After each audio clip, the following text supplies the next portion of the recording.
Hi, I'm Chet. And I'm Kat. And this is our Krikawa story. Our story begins with a guy who has no experience buying rings or jewelry, dealing with jewelry stores, and we found the whole process a little intimidating. And with a girl who's actually very good at dropping hints. Well, she would occasionally call me over to her laptop and show me rings that she found on the internet that were unique, were pretty, really caught her attention, and weren't just the run-of-the-mill solitaire band. And I noticed that a number of these designs were on Krikawa's website.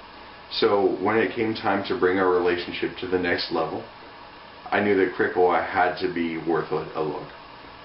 Now, I sent them an email, and they were super helpful in answering all of my questions, things like selecting the right stone, working within my budget, and working with the timeline, which was really important. And they made the buying experience far better than I ever would have expected. Now here's the story of how he proposed. While on vacation in Germany, we drove to a castle called Schloss Neuschwanstein, which is the castle that the Disney Cinderella castle was modeled after. We went for a hike up to a fantastic viewpoint of it, and that's where he got down on one knee and proposed.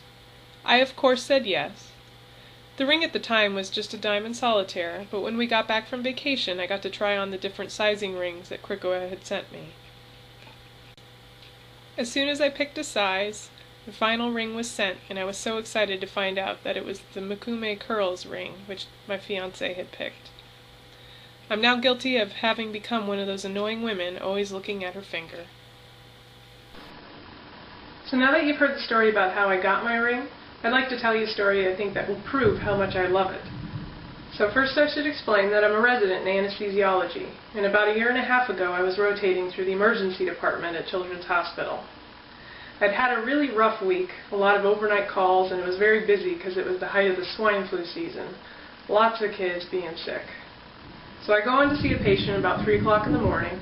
I'm washing my hands and I realize that my ring's not on my finger. My stomach sank and I was about ready to freak out, but I didn't want to do that in front of the patient or their family. So I finished seeing the patient, and as soon as I was done, I ran back to the last exam room I was in. I was assuming that maybe because I was so tired and dehydrated that when I pulled off my gloves doing something messy with the previous patient, that maybe I just pulled off my ring with it. So I opened the biohazard bin hoping to see something like this. So unfortunately for me, our janitors are excellent, so instead of finding a dirty bin with my purple gloves containing my ring, I find a completely empty bin. At this point, I'm starting to freak out, and the entire emergency department is alerted to the loss of my ring.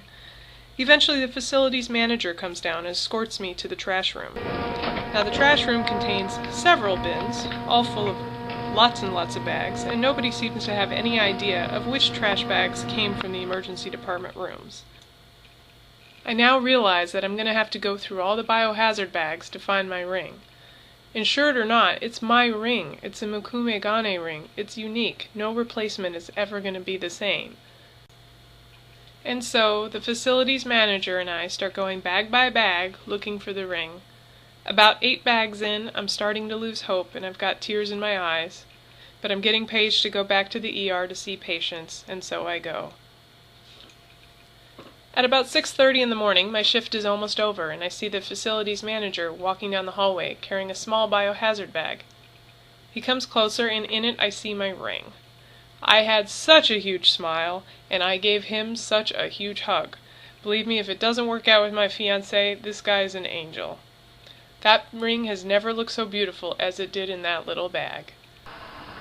So there you have it, Krikawa. My ring is so beautiful that I'm willing to look through dumpsters of biohazardous waste for it. And I guess other people think it's worth looking for too. Now I'm looking forward to adding another ring to my collection, my wedding ring. My fiancé and I are going to be getting married in exactly 1 week from making this video. Our ceremony is going to be at the Oaks Garden Theatre overlooking Niagara Falls in Canada. Our reception is going to be at a beautiful winery. I'm happy to say that our gorgeous wedding bands we got from Krikawa will match up to the fantastic backdrops of our wedding. We can't wait to wear the rings.